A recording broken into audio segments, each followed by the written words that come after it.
May Kenya's first African mayor, or Nairobi's first African mayor rather, rest in peace. Elsewhere, the Kenya Ports Authority Managing Director Daniel Manduku now wants the Director of Criminal Investigations, George Kinoti, to take action that he deems fit in the alleged 2.7 billion Kenya shilling scandal at the authority.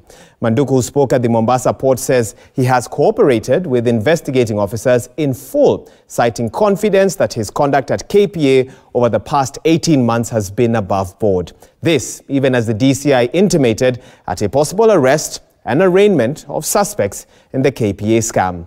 Gituku reports.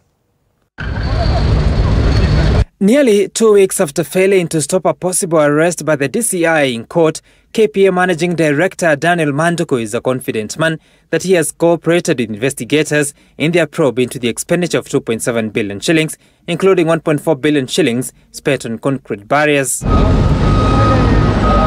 The DCI has been looking into the expenditure that nearly 18,000 concrete slab barriers were procured at an exaggerated price of 79,000 shillings apiece instead of 10,000 shillings. Also under probe has been a revitalization program at the Kisumu port, said to have cost 800 million shillings instead of a budgeted 100 million shillings. The investigations have been going on for weeks.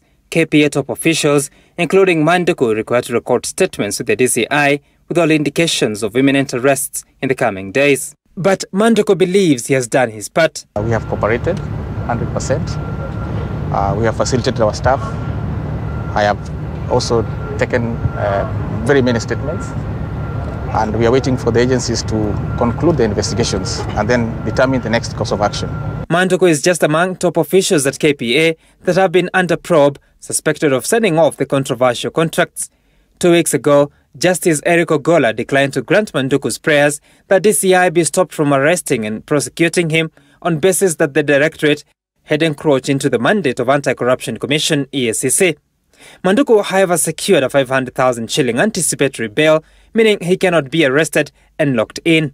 This cash bail automatically terminates and ceases upon the first appearance in criminal trial court, if that happens, and the trial court will then set fresh bond terms, if any, in accordance with the nature of the charges. Director of Criminal Investigations George Kinoti telling Citizen TV that Kenyans should, quote, ignore the noise.